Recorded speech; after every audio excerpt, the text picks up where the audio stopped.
Et bonjour à tous, c'est Olivier, j'espère que vous allez bien. Aujourd'hui, on va se faire la machine éditoriale sur Axe the Box. Ça va être l'occasion de faire la connaissance avec un nouvel outil qui a pour ambition de remplacer Burp Suite, du moins dans sa version Community. Allez, c'est parti. Donc, on a son adresse IP, hop, et ben, on commence. Nmap, l'adresse IP, c'est parti, donc ça devrait aller vite, voilà pour 22 pour 80. On va le relancer avec "-p 22,80, un tiret grand A, pour avoir plus de détails. Voilà, donc il y a que ces deux ports là d'ouvert, et on voit qu'il y a un Nginx qui tourne sur le port 80. Et ben, on va aller regarder ce qu'il y a dessus. Hop, déjà on peut faire ça. Est-ce que ça va marcher? Oui, non. Ah, voilà, oui, parce que c'est remplacé par editorial.hdb. Bon, ben, on va aller le modifier.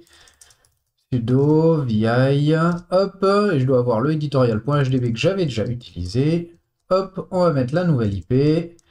On va restart, non, restart, voilà, le Network Manager Service. Et donc, normalement, si je rafraîchis, alors je vais enlever le S quand même. Est-ce qu'il accepte de m'enlever le S? Hop, on va prendre ça, on va virer ça, on va en ouvrir un autre. Voilà, c'est parti. Donc, ok, bug habituel sur Firefox, on va le rouvrir. Allez, c'est parti. Je vais quand même remettre ça. Voilà, et éditorial, je dois l'avoir par là. Là, on va enlever ça. Et voilà, on tombe sur un petit site web. Voilà. Pas besoin de faire de l'énumération, en fait, tout est visible directement sur la page. On a un About, voilà, mais qui va pas nous servir. On a surtout un Publish with Us, voilà, qui, forcément, vous le voyez, il y a des champs que l'on peut remplir et envoyer. Donc ici, on peut envoyer un fichier. Alors déjà, on peut regarder ce que cela donne. Si je fais ça, et que, voyons voir, je prends une image au hasard, preview, hop, on voit que c'est ici. Et si on regarde, je ne l'ai pas montré, je ne l'ai pas fait, alors on va le refaire, voilà. On va remettre notre fichier, image. Tac, on voit qu'il y a une requête post qui est faite pour afficher ça. Et en fait, c'est ça qu'on va exploiter, c'est la requête post. Mais pas ici. En fait, on peut essayer d'envoyer un reverse shell, il va bien passer, mais après il est converti et il est impossible de l'exécuter. En revanche, on a ici cover URL related to your book. Oh voilà. En fait, ces deux champs font la même chose. Soit on envoie une image, soit on met le lien vers une image. On va aller se chercher un petit PNG. Normalement, ça devrait marcher. PNG, peu importe, image. Allez, allez, allez, allez. On va prendre, tiens, des ailes. C'est joli, des ailes. Voilà, hop, clic droit. Save, save, save image. On va l'appeler img. Ah, c'est de la vif. Non, moi je veux du PNG. Est-ce que... Hop, hop, hop, hop, save image. Ça y est. IMG. Bon, ben, on va prendre la pomme d'Apple.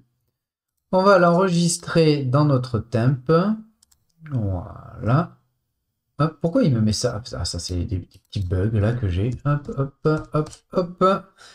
img.png. On va aller dans... Hop, on est où? Dans temp.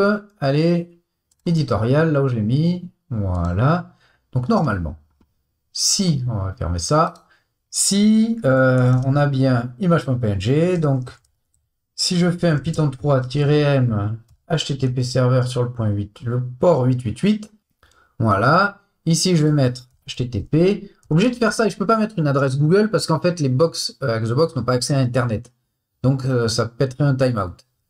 Ce que l'on va faire ici, c'est on va prendre notre adresse IP 10.10.14.124.2.888 slash et je l'avais appelé img.png. Est-ce que si je fais preview, voilà, vous voyez, il a chargé mon image. Et quand on voit ça, que l'on permet de rentrer des URL, on passe à quoi? On pense à SSRF. Server-side, Server-side Request Forgery. De voir si on peut entrer une URL du serveur en local. Et pour cela, qu'est-ce qu'on va utiliser? C'est là où je vous parlais d'un nouvel outil. On va utiliser un outil qui s'appelle Kaido. Alors, Kaido, voilà, donc hop, je vais lancer une instance. Voilà, donc ici on va créer un projet, on va l'appeler éditorial. Voilà, et maintenant, d'ailleurs, on va lui définir un scope. Voilà, le scope c'est, hop, on va prendre l'URL, comme ça il va rien récupérer d'autre. C'est cette partie-là. On met le scope, ben on va le mettre ça, voilà, voilà. Create, voilà, donc il n'interceptera que les URL editorial.htb. Donc ici, on n'a rien, et donc on va activer le proxy de Kaido. Voilà, donc normalement si je refresh, voilà, on a bien, voilà, mais d'ailleurs on peut aller voir dans le scope. Dans le scope, non, c'est pas dans le scope, c'est eh ben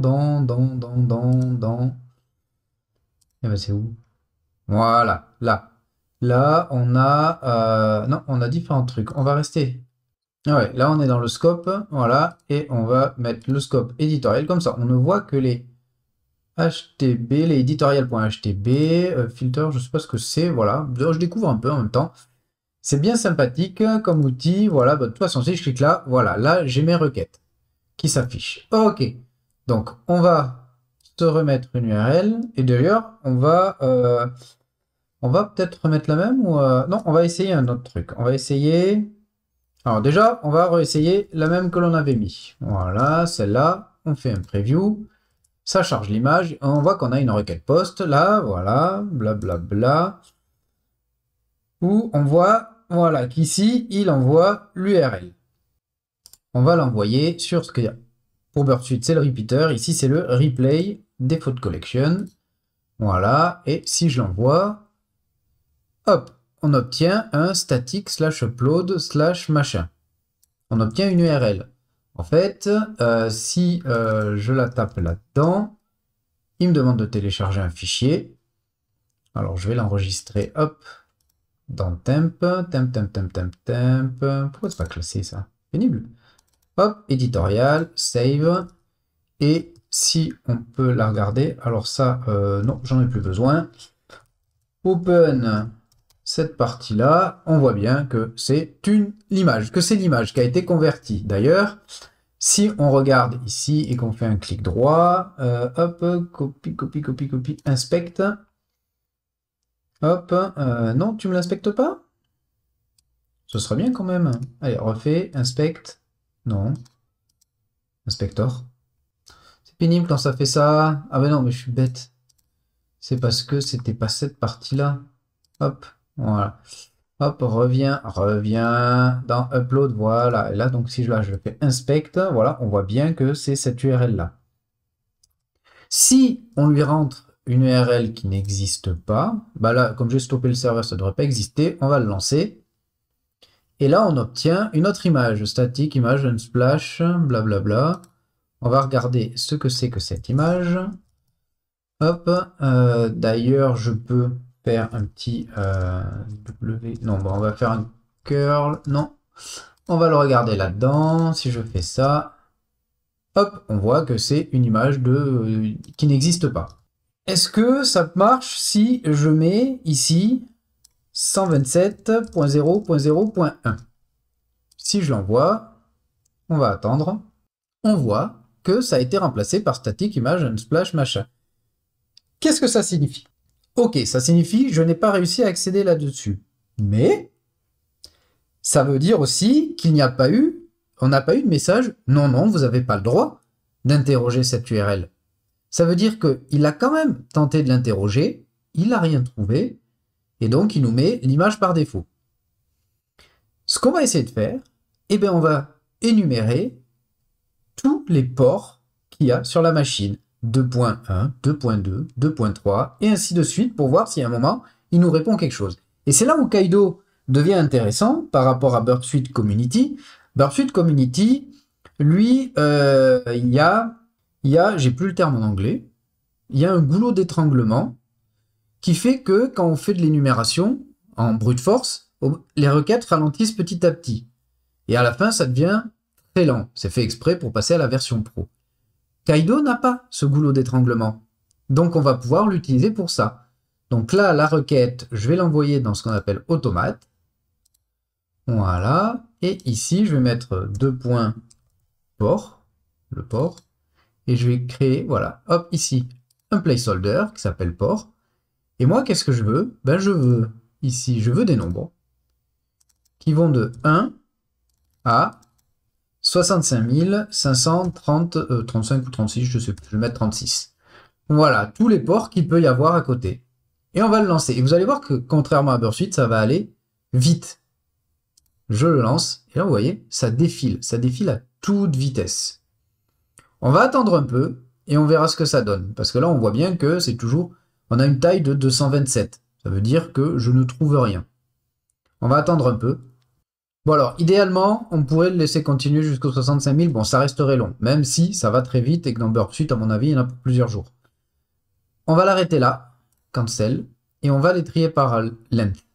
Et qu'est-ce qu'on voit? On voit que tout est à 227, sauf un port, qui est à 5000. Et on voit bien que, comparé par exemple au port 1 qui nous donne le JPEG de Unsplash, celui-là nous a bien retourné quelque chose. Alors, on va essayer de récupérer ça, voir si ça marche. Not found. Là aussi, je me suis dit, mais c'est bizarre, ça marche pas. En fait, c'est là où la personne qui a fait la salle est un peu coquinou. C'est-à-dire que, à intervalles réguliers, les fichiers créés comme ça sont effacés. Donc en fait, il faut faire ça assez rapidement. Donc ce qu'on va faire, c'est qu'on va envoyer ça dans le replay. Hop, ici. Comme ça, ça nous permet de le relancer sur le port 5000. Et en attendant, ce que l'on va faire, c'est que l'on va récupérer ça. Hop, on va le taper là. On va faire des curls. Curl de machin, slash, voilà, slash static, slash upload, slash. Et le champ que va nous répondre notre requête post. Comme ça, une fois qu'elle est lancée, on le récupère, on copie-colle et rouler jeunesse. Alors, hop, on va faire ça, on va la relancer. Bam, j'ai une valeur, je vais la prendre, je vais la coller, et voilà, là j'ai un résultat. Tenez, je vais attendre un peu, et je vais la relancer exactement la même, vous allez voir qu'après il n'y a plus rien du tout. On retente. Voilà, vous voyez? La première fois que je l'ai lancé, j'ai eu ça, mais en attendant un peu, boum, not found. Donc les fichiers sont effacés. Bon, déjà on va analyser ça, et après, on va continuer. Hop, je vais parler d'autre chose. Hop, on va ouvrir un petit VS Code. Voilà, hop, on va coller ça. On va le pretty print. Voilà, qu'est-ce qu'on voit? On voit qu'en fait, il y a une API et que c'est une liste des API. Voilà, promotion, coupon, new author, platform use, version, changelog, latest. Pas mal. Donc en fait, ce qu'on peut faire, c'est essayer de requêter ces API sur le port 5000 via le SSRF. J'ai voulu... je fais une petite parenthèse, j'ai voulu l'automatiser. Je me suis dit, je vais faire des curls. Bah attends, toi. Je vais faire des curls, et à chaque résultat de curl, je vais récupérer l'URL et me l'afficher. Comme ça se fait rapidement, et il n'y a pas, le fichier a disparu. Et là, j'ai pas réussi. Pourquoi? Je sais pas. D'ailleurs, si vous avez la solution, n'hésitez pas à me le dire. Donc ici, j'ai ça, je me suis dit, bah, je veux lancer ça. Copy as curl. OK. Je vais dans mon terminal. Je le lance. Binary output can mess up your terminal. Pourquoi? Donc, hop, si je fais, je sais pas moi, -s, il se passe rien. Ou alors, on peut essayer un -o, voilà, on a des formats un peu bizarres. Moi, je veux juste, en fait, c'est parce que le lien généré, j'aimerais juste qu'il m'affiche ça. Pas qu'il m'affiche le contenu. Moi, je veux la réponse, en fait. On peut essayer, alors je vais enlever ça, je vais juste mettre par exemple, au lieu du S, je mets un I. Vous voyez, j'arrive pas à obtenir, là, la output, ça n'a pas marché. J'arrive pas à obtenir cette partie-là. Je veux juste qu'il m'affiche ça. Donc, je vais y réfléchir. Si vous avez une solution, n'hésitez pas à me le dire. Donc, ça veut pas. Et j'ai essayé avec Burpsuite, forcément, parce que avec Kylo, ça marchait pas, le copy curl. Là, ça marche. Bon, ok. Enfin, ça marche. Ça se lançait pas. Là, ça se fonctionne. Donc ce qu'on va faire, ben, c'est qu'on va essayer les URL une à une de notre API et voir les résultats que ça nous donne. Donc je vais prendre celle-là. Hop, ici, je vais me mettre là. Je vais me préparer mon curl, hop, celui-là, voilà, pour l'exécuter et avoir directement le résultat assez rapidement. Je lance. Voilà, j'ai une partie là, c'est parti. Non, not found. Ok, ça n'a rien fait. Suivante. Suivante, on va prendre, hop, la test, metadata, message, juste coupon. Hop. On va changer coupon. Voyons voir, blablabla, coupon. C'est parti, je récupère ça. Hop, hop, hop. Un deuxième anniversaire, email, contact. Alors, j'ai peut-être un email ici. Fresh 11 book, 2 anniversary, contact email. Ok, on a eu un résultat. C'est étrange que là, pour la première, j'ai quand même envie de réessayer la première rapido. Qu'on n'ait pas de résultat, fais voir. Hop. Allez, hop. Non, toujours pas. Tant pis, on va passer à la troisième. Authors. Authors. Alors, hop, Authors, c'est celui-là. Il est là. Authors, hop. Ici, je prépare mon curl. Je le lance. Tac, tac, tac. Et là, autre chose. Alors, on va le prendre. Parce qu'en fait, vous avez remarqué que c'est là où il y a un élément hyper important. Hop, CTRL V, si je peux pretty print, non, bon, Alt Z, voilà. Welcome to the team, we are thrilled, blablabla. Your login credential for our internal forum authors. Username, dev, password, machin. Là, on a une info sympa. Regardez ça, un nom et un mot de passe. Alors, oui, vous allez me dire, c'est ce que j'ai fait. Je pourrais ça aussi l'automatiser. Je me suis créé une liste des API et je me suis dit, vas-y. Mais comme les fichiers s'effacent au fur et à mesure, eh ben, une fois que j'ai eu mes résultats et que j'ai voulu les regarder, il n'y avait plus rien. Donc voilà, la seule méthode que j'ai trouvée, si, mais je vous dis, si vous trouvez à arriver, je vais quand même rechercher parce que ça m'intrigue, mais si vous arrivez à récupérer cette partie et qu'on puisse l'automatiser, ce serait nickel. Je regarderai et si jamais je trouve, je mettrai un petit edit. Donc voilà, on a un nom, un mot de passe, et ben banco. Qu'est-ce qu'on fait? SSH, dev at editorial, je vais remonter, voilà. Il va nous demander un mot de passe. Hop, hop. Et on est connecté. Voilà. Voilà. Et on a wc-c user.text. C'est bon. On est connecté. Voilà. On est sur la machine. Qu'est-ce qu'on fait? On commence dans notre numération. Sudo-L. J'ai le mot de passe normalement dans le presse-papier. Non, je ne suis pas sudo-ware. Ok. ll.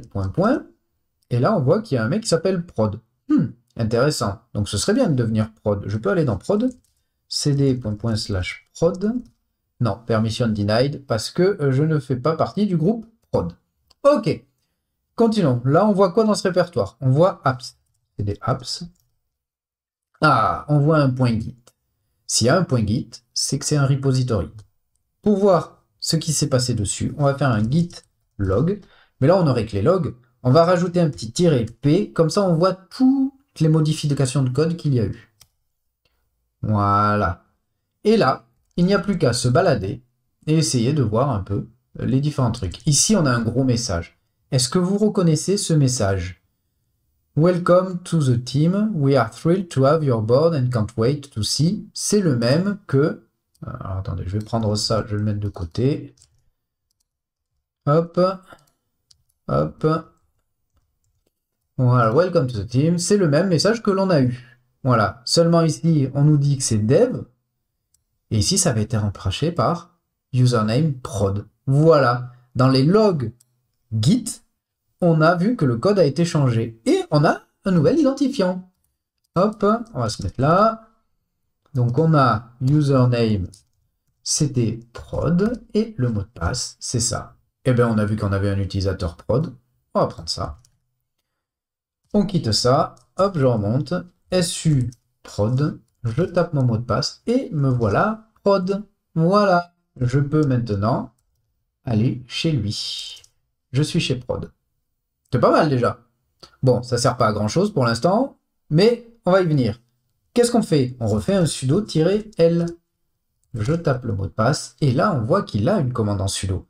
Il permet d'exécuter en tant que route la commande python 3 clone prodchange.py étoile. Qu'est-ce qu'on fait? On regarde ce fichier, déjà on se dit est-ce qu'on peut écrire dedans? Si on peut écrire dedans, ce serait plus simple. Donc non, il n'y a que root qui a le droit d'écrire dedans, prod a le droit de le lire et de l'exécuter. Bon, et bien s'il a le droit de le lire, cat du fichier, et il est très court. Alors, on a, je remonte un peu, voilà, import OS, voilà, from git import repo, on change de répertoire, on se met là-dedans, on récupère une URL, c'est le paramètre qu'on passe en entrée, repo init, il initialise un repo git et il fait un clone from l'URL qu'on lui a donné dans un répertoire new change, voilà, avec des options. Comment exploiter ça? Eh bien, en fait, ce qu'on va faire, c'est qu'on va on va faire une petite recherche Google. Vous allez voir qu'on va tomber sur quelque chose. Ici, je vais taper Python 3. Python 3, git repo, ça, hop, clone from, exploit. Et là, on voit qu'on a du RCE dans le git Python. Donc il y a des chances que ce soit ça. Si on regarde le premier lien, voyons voir, et voilà. Il y en a un POC. From git import repo, c'est exactement ce qu'on a. Je vous le mets côte à côte. From git import repo. Repo init, r.clone from, ici il met un payload et le reste de la ligne correspond. Eh bien on va tenter ça. On va le tenter. On va déjà essayer ce truc-là. Alors attendez, moi je vais prendre tout ça. Voilà. Et voir si ça marche. En fait, là ce que ça dit, c'est sh-c touch tmt pound. C'est-à-dire que ça va créer un fichier pound. Et effectivement, une fois que ce sera créé, si ça a marché, si il appartient à root, c'est qu'on a réussi à faire du RCE. Et ben c'est parti. Alors on va exécuter cette commande, voilà, et l'URL qu'on met après, c'est ça, qui est pas, ouais, bien sûr ça n'a pas marché, on va le refaire, allez revient, blabla, tac, tac. Alors ça plante. Par contre, si je fais un l/temp, et il n'y a rien du tout. Et oui, c'est normal, parce que j'ai pas mis le sudo devant. Là, c'est différent, on n'a pas les mêmes erreurs. Et donc, je remets mon l/temp, et là, je vois un pound qui appartient à root. Donc, on peut faire du RCE. Et donc là, vous l'aurez compris, c'est hyper facile. On va remplacer ça. Donc, on voit qu'il y a un touch %. En fait, si on met pas %, ça sert à escape les espaces. Mais est-ce qu'on pourrait pas le remplacer par des cotes? Tenez, vous savez quoi? On va faire ça. Ça. Je vais virer le touch, le %, et je vais faire /temp/ hop, kikou. Est-ce que ça marche? Et je fais ça, et je mets forcément ça à l'intérieur. Est-ce que ça a marché? l/temp. Non. Bon, on va rester avec le %. Il est là, et donc à chaque début d'espace, on va mettre %. Et donc là, on va faire ultra simple. On va faire chmod espace plus s %espace /bin/bash. C'est erreur. Par contre, si je fais /bin/bash, on voit bien que le SUID a été mis dessus. Il me reste plus qu'à faire hop /bin/bash-p et je suis root cd/root ls wc-c root.txt. Voilà, on est devenu root de la machine. Alors, est-ce que on peut voir ls ls-lah, on a quoi là-dedans? On a un root, un git config. Si je fais un cron tab-l, non, il n'y a rien. Alors bon, je sais pas, il y a un truc qui tourne quelque part pour effacer les fichiers, bon, c'est pas grave. Bon, voilà, en fait, bon, machine sympa, et ça m'a permis de vous présenter Kaido. Kaido, qui est un outil hyper intéressant, qui permet, alors du temps de Burp Suite, moi j'adore Burp Suite, hein, c'est ultra puissant, ça permet de faire beaucoup de choses, mais c'est vrai que la version community nous obligeait, soit avec un plugin particulier dans Burp Suite, mais en général d'utiliser Hydra, WFuzz, et etc. pour faire le brute force, parce que il y a ce goulot d'étranglement, ce throttle, je crois, non, un truc comme ça. Voilà, qui en fait ralentit nos requêtes. Donc imaginez pour 65 000 requêtes, ça se compte en jours. Là, il n'y a pas ce truc-là. Donc je trouve que c'est un outil très intéressant, qui n'est pas parfait, qui est sorti, je pense, il n'y a pas si longtemps que ça. Je ne connais même pas la version d'ailleurs de Kaido. Je vais voir. On n'a pas un About là-dedans. Si on regarde About, vous voyez, c'est même pas une version 1 en fait. On est toujours dans de la pré-release en fait, j'ai envie de dire, mais qui est hyper intéressante. En fait, je trouve que le design est très beau d'ailleurs. C'est très moderne comparé à Burp Suite. Voilà, et donc ça permet justement de ne plus quitter l'outil pour faire nos brute force, et ce qui est hyper intéressant. Voilà, voilà. Bon, ben, j'espère que ça vous a plu, et je vous dis à très bientôt. Tchuss!